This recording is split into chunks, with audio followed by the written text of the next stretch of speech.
السلام علیکم ورحمۃ اللہ وبرکاتہ. کیا حال ہے آپ سب کا؟ نحمده ونصلی علی رسولہ الکریم، اما بعد فاعوذ باللہ من الشیطان الرجیم، بسم اللہ الرحمن الرحیم. رب اشرح لی صدری ویسر لی امری واحلل عقدۃ من لسانی یفقہوا قولی. رمضان کے لیے تیار ہیں؟ اچھا یہ بتائیے، آپ لوگوں نے کتاب کلاس میں شروع کی ہے شہر رمضان؟ کس کس طرح تیاری کی جاتی؟ پلاننگ کرنی ہے اور کیا کرنا ہے؟ گھر کی صفائی کرنی ہے. اور اس لیے میں ریکمینڈ کروں گی کہ سسٹمیٹیکلی سوچنے کے لیے آپ اس کتاب کا مطالعہ خود بھی کریں اور دوسروں کو بھی ساتھ شریک کریں.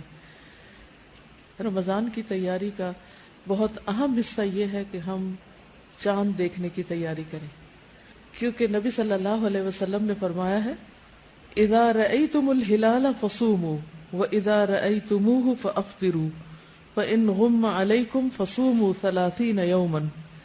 جب تم رمضان کا چاند دیکھو تو روزہ رکھو، اور جب شوال کا چاند دیکھو تو روزہ افطار کرو، اور اگر مطلع ابر آلود ہو تو 30 روزے پورے کر لو. تو صوموا لرؤیتہ وافطروا لرؤیتہ، اس کو دیکھ کے روزہ شروع کرو، دیکھ کے افطار کرو. یعنی رمضان کا اختتام بھی چاند دیکھنے کے ساتھ ہونا چاہیے. تو ہمیں رمضان کا استقبال کرنا ہے چاند دیکھنے کے ساتھ، اور اس کے لیے آج آپ اپنے سب گھر والوں سمیت کوشش کریں گے کہ چاند کو دیکھ کر روزہ رکھیں. اور جب دیکھیں تو نیت اور سوچ یہ ہونی چاہیے کہ میں اس وقت نبی صلی اللہ علیہ وسلم کے حکم پر عمل کر رہی ہوں. بہت سے ذہنوں میں یہ سوال پیدا ہوتا ہے کہ سعودی عرب میں روزہ ہو گیا ہے، کینیڈا میں روزہ ہو گیا، دبئی میں روزہ ہو گیا ہے، آخر ہمیں کیا ہے، ہمارا روزہ کیوں نہیں ہوا؟ اس کی وجہ یہ ہے کہ ہم نے ابھی چاند نہیں دیکھا. تو چاند دیکھے بغیر ہمیں روزہ نہیں رکھنا. تو پہلی چیز کیا ہے؟ ہمیں چاند دیکھنا ہے، چاند دیکھنا ہے. اور اگر بادل ہو تو اس کا بھی آپ نے فرمایا کہ پھر فَأَكْمِلُوا الْعِدَّةَ 30 کی گنتی پوری کر لو. ٹھیک ہے، 30 کی گنتی پوری کر لو، یعنی شعبان کے 30 دن کر لو. تو ہمارا 30واں دن شروع ہو چکا ہے. تو اب اس کے بعد 31واں کوئی نہیں ہے. تو کل ویسے تو روزہ ہوگا ہی، تو اس کو فار گرانٹیڈ نہیں لیں کہ کل روزہ ہے تو روزہ رکھ لیں گے، سب رکھ رہے ہیں ہم بھی رکھ لیں گے. تو اس کو سنت کے مطابق شروع کریں. اس کی کیا وجہ ہوتی ہے کہ سعودی عرب میں چاند نظر آ جاتا ہے اور ہمارا نظر نہیں آتا؟ ٹائم زون کا فرق ہونے کے علاوہ آپ دیکھیے کہ چاند کب دکھتا ہے؟ جب سورج ہوتا ہے یا نہیں ہوتا؟ نہیں ہوتا. سعودی عرب میں سورج ہم سے 2 گھنٹے بعد غروب ہوتا ہے. یہ معلوم ہے نا آپ کو؟ یعنی 2 آورز کا ڈفرنس ہے، ٹائم ڈفرنس. تو 2 گھنٹے پہلے، یعنی اس وقت اگر 7:15 بجے سورج غروب ہو رہا ہے تو ہمیں 5:15 بجے چاند دیکھ لینا چاہیے. نظر آئے گا؟ کس کس کو نظر آئے گا 5:15 بجے چاند؟ نہیں نظر آئے گا. لیکن بائی دا ٹائم چاند سعودی عرب تک پہنچے گا تو وہاں کیا ہو چکا ہوگا؟ 7:15 ہو چکے ہوں گے، مغرب ہو چکی ہوگی. اور مغرب سے تھوڑی دیر پہلے وہ اگر چاند دیکھنے کی کوشش کریں گے تو انہیں چاند نظر آ سکتا ہے، جو ہمیں نہیں آ سکتا. اس لیے ہمیشہ ہم 1 دن پیچھے ہوتے ہیں. اور چونکہ نبی صلی اللہ علیہ وسلم نے ہمیں یہ سکھایا کہ چاند دیکھ کے روزہ رکھو، اس لیے ہم 1 دن اور موج کر لیتے ہیں. مجھے ہمیشہ پاکستان میں ایڈڈ بینیفٹ یہ نظر آتا ہے 1 دن پیچھے ہونے کا، کہ زیادہ اچھی طرح تیاری ہو جاتی. لاسٹ مومنٹ تک بھی ہم تیاری کرتے رہتے ہیں لیکن ساری تیاری مکمل نہیں ہوتی. جسمانی تیاری، ذہنی تیاری، روحانی تیاری، کئی اعتبار سے ہمیں تیار ہونا ہوتا ہے. اس طرح جب 1 دن اور ملتا ہے مہلت کا تو مجھے بہت غنیمت لگتا ہے کہ اللہ تیرا شکر ہے کہ 1 دن اور مل گیا. پھر سوچتی ہوں کہ کیا موت کے وقت بھی 1 گھنٹہ 1 دن اور ملے گا کہ مزید کچھ کر سکوں؟ تو اس کے لیے مجھے آج ہی کچھ کرنا ہے. اور رمضان کا مہینہ تو نیکیوں کا موسم بہار ہے، اس لیے زیادہ سے زیادہ اپنے بیگ پیک کرنے ہیں. دیکھیے جب آپ دنیا میں کسی سفر کے لیے روانہ ہوتے ہیں تو عموماً کیا ہوتا ہے، آپ ایک محدود سامان ساتھ لے جا سکتے ہیں. مختلف فلائٹس پر 20 kgs 25 kgs 30 kgs کی اجازت ہوتی. کچھ فلائٹس پر 2 بیگ لے جانے کی اجازت ہوتی، کچھ پر اسٹرکٹلی صرف 1 بیگ لے جا سکتے ہیں.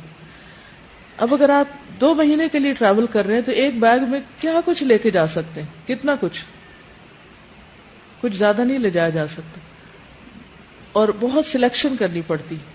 لیکن آخرت کے لیے جب آپ کو اپنے نیکیوں کے بیگ بھرنے، اپنے سوٹ کیسز پیک کرنے ہیں، تو کوئی لمٹ ہے وزن کی؟ ہے کچھ نہیں. دنیا میں اگر آپ نے کچھ پیک نہیں کیا ہوتا تو کیا منزل پہ جا کر آپ کو مل جاتا ہے؟ مل جاتا ہے. مثلا یہاں سے اگر آپ دبئی جا رہے ہیں تو پاکستان سے زیادہ اچھی چیزیں مل جائیں گی. آپ اپنا ٹوتھ پیسٹ لے جانا بھول گئے، آپ ٹوتھ برش لے جانا بھول گئے، آپ ٹاول لے جانا بھول گئے، وغیرہ وغیرہ، تو کیا ہوگا؟ آپ ہمیشہ یہ سوچتے ہیں اچھا نہیں بھی سامان رکھا جا سکتا تو کوئی بات نہیں، وہاں پہنچ کر اور نئی چیزیں لے لیں گے، اچھی چیزیں لے لیں گے. تو آپ کو کوئی غم نہیں ہوتا گھر پہ چیزیں رہنے کا، کیونکہ وہ گھر پہ ہی چھٹی ہوتی. لیکن آخرت کے بیگ میں، آخرت کے سوٹ کیس میں اگر آپ نے چیزیں نہیں رکھی پوری، تو کیا وہاں آپ کو کچھ مل سکے گا؟ کوئی اور دے دے گا جس چیز کی ضرورت ہوگی؟ نہیں، وہ آپ کو یہیں سے لے کے جانا ہے. تو اس لیے ایسا موسم بہار اور ایسی سیلز کا سیزن آ گیا ہے کہ جس میں چھوٹی چھوٹی نیکیوں پر بے شمار اجر ہے. خوب بیگ بھر لے، اور اس کے لیے چست چاقو چوبند ہو جائے، کمر باندھ لے، گیٹ ریڈی. ٹھیک؟ اور کیا کیا کرنا ہے آپ کو، اس کا آپ کو اس کتاب سے کرنے کے کام کے تحت بہت کچھ مل جائے گا. تو میں یہ چاہوں گی کہ آپ اس کا صرف ایک بار نہیں کئی بار مطالعہ کر لیں، تاکہ کوئی کرنے کا کام رہ نہ جائے، کوئی بھی سامان پیک ہونے سے چھوٹ نہ جائے. آخرت کا سفر تو ہمارا ہر وقت جاری ہی جاری ہے. کس کس کو چاند دیکھ کر دعا پڑھنی آتی ہے؟ الحمدللہ سب نے زبانی یاد کر لی. جنہوں نے یاد نہیں کی وہ کتاب ساتھ رکھے، اور جس وقت چاند دیکھے تو ایک نظر نیچے دیکھے، ایک اوپر دیکھے، نیچے دیکھے، اور دعا پڑھ لیں. اللہم اہللہ علینا بالیمن والایمان والسلامت والاسلام ربی وربک اللہ. یا اللہ ہم پر یہ چاند امن، ایمان، سلامتی اور اسلام کے ساتھ طلوع فرما. اے چاند میرا اور تیرا رب اللہ ہے. یعنی ہمارے اور چاند کے بیچ میں ایک چیز کامن ہے کہ دونوں کا رب اللہ ہے. یعنی چاند ہمارا رب نہیں، کیونکہ کچھ قومیں چاند، ستارے، سورج ان چیزوں کو پوجتی ہیں، تو ہم ان کو نہیں پوجتے. یہ تو صرف اللہ کی نشانیاں ہیں جو ہمیں اوقات بتانے کے لیے اور دیگر فائدوں کے لیے دکھائی گئی ہیں، ورنہ اصل چیز یہ ہے کہ ہم سب کا رب اللہ ہے. جیسے ابراہیم علیہ السلام نے چمکتے چاند کو دیکھ کر سوچا کہ شاید یہ رب ہو، لیکن جب غروب ہوا تو کہا کہ یہ رب نہیں ہو سکتا، تو وہ رب نہیں. دوسری دعا ہے اللہ اکبر اللہم اہلہ علینا بالامن والایمان والسلامت والاسلام والتوفیق لما تحب وترضى ربنا وربک اللہ. اللہ سب سے بڑا ہے. اے اللہ یہ چاند ہم پر امن، ایمان، سلامتی اور اسلام کے ساتھ طلوع فرما، اور اس چیز کی توفیق کے ساتھ جس کو تو پسند کرتا ہے. یعنی ہمیں اس مہینے میں ایسے کام کرنے کی توفیق دے، اور نہ صرف یہ کہ اس مہینے میں بلکہ سال کے ہر مہینے میں، کہ جس سے اللہ سبحانہ وتعالی راضی ہو جائیں. ہمارا اور تیرا رب اللہ ہے. تو اللہ کرے ہمارا یہ رمضان گزشتہ تمام رمضانوں سے بہت ہی بہترین ہو. ایک بات پچھلی بات کے حوالے سے، جہاں ہمیں رمضان کی آمد کی خوشی ہونی چاہیے اور رمضان میں اپنے ایمان کی تجدید ہونی چاہیے، کیونکہ دعاؤں میں بھی یہی چیز ہے، لیکن یہ سب کچھ صرف رمضان تک ہی نہیں رہ جانا چاہیے. کسی کا قول ہے بئس القوم لا یعرفون اللہ الا فی رمضان. کتنے برے ہیں وہ لوگ جو اللہ کو صرف رمضان میں پہچانتے ہیں، اللہ کی طرف صرف رمضان میں رغبت کرتے ہیں. تو ہمیں سارا سال رمضان کی طرح اللہ سبحانہ وتعالیٰ کی طرف رجوع کرتے رہنا ہے. ٹھیک ہے؟ اور ہو سکتا ہے آپ سوچتے ہو کہ اتوار کے دن کیوں بلا لیا گیا ہے اور ہماری اب کوئی چھٹی نہیں. تو آپ دیکھیں کہ پورا رمضان روزے کی چھٹی ہے کہیں؟ تو پھر جب روزے کی چھٹی نہیں تو قرآن پڑھنے کی بھی چھٹی نہیں. ٹھیک ہے؟ تو ہم رمضان کا استقبال چھٹی نہ منا کر رہے ہیں انشاءاللہ. یہ بھی تیاری کا ایک حصہ ہے. تیاری سے مراد صرف کپڑے دھونے اور گھر صاف کرنے کی تیاری نہیں، تیاری سے مراد روحانی تیاری بھی ہے کہ ہم واقعی رمضان میں کچھ کر سکیں. ٹھیک ہے. وآخر دعوانا ان الحمد للہ رب العالمین. السلام علیکم ورحمۃ اللہ وبرکاتہ.